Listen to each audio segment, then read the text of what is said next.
Pemirsa, sebelum maju Pilkada tahun 2024 nantinya, paslon wajib menyusun visi dan misi sesuai dengan RPJPD tahun 2025 hingga 2045. Pasangan calon ataupun paslon yang akan berkontestasi pada pemilihan kepala daerah atau Pilkada Kota Pekalongan tahun 2024 wajib menyusun visi dan misinya yang sejalan dengan Rencana Pembangunan Jangka Panjang Daerah atau RPJPD tahun 2025 hingga 2045. Hal tersebut disampaikan oleh Ketua Komisi Pemilihan Umum KPU Kota Pekalongan Fajar Ragi Yogananda usai kegiatan sosialisasi tahapan pemilihan Wali Kota dan Wakil Wali Kota Pekalongan tahun 2024 yang menyasar komunitas, partai politik, organisasi kemasyarakatan, serta media yang berlangsung di Ruang Buketan pada Kamis siang.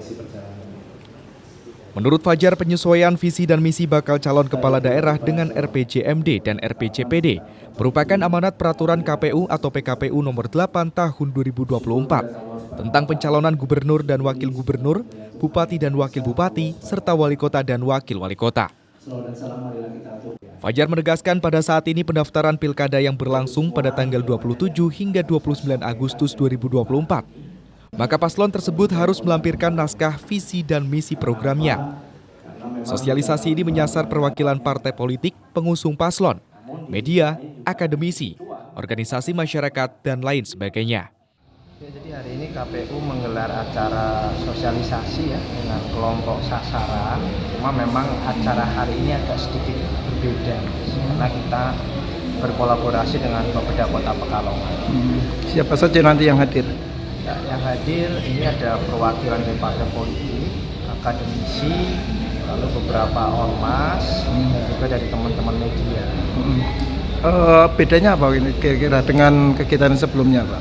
Jadi dalam klausul PKPU 8 tentang pencalonan, khususnya di pasal 13 ayat 1 huruf D ya, bahwa salah satu syarat paslon itu dia harus menyerahkan visi misi, di mana visi misi dan programnya itu harus sesuai dengan Rencana Pembangunan Jangka Panjang Daerah atau kita kenal dengan istilah RPJP, agar memastikan bahwa proses naskah visi misi dan program paslon nanti itu sesuai dengan RPJP. Maka hari ini kita menggelar sosialisasi berkaitan dengan apa itu RPJP pada pihak-pihak terkait yang nanti memungkinkan terlibat dalam proses pencalonan tersebut.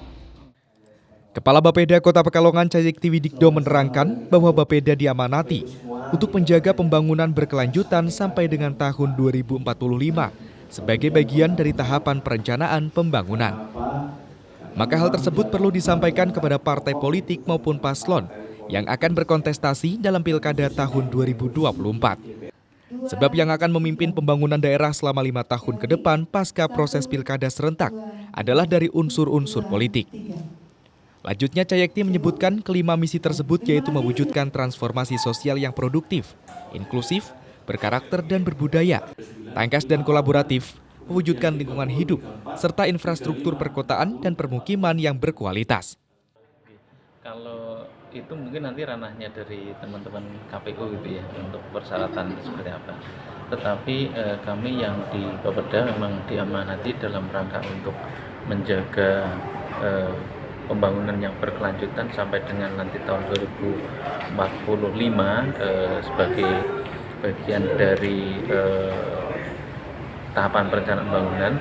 Maka ini perlu kita sampaikan kepada partai politik ataupun calon kepala daerah, karena nanti yang akan memimpin pemerintahan ini selama 5 tahun ke depan setelah proses pilkada serentak adalah dari unsur-unsur politik. Kalau ini tidak tersampaikan dengan baik, kita khawatir nanti berbeda dengan arah pembangunan jangka panjang yang memang sudah melalui proses pendapan legalisasi dengan DPRD. Itu yang menjadi tujuan utamanya atas kegiatan ini.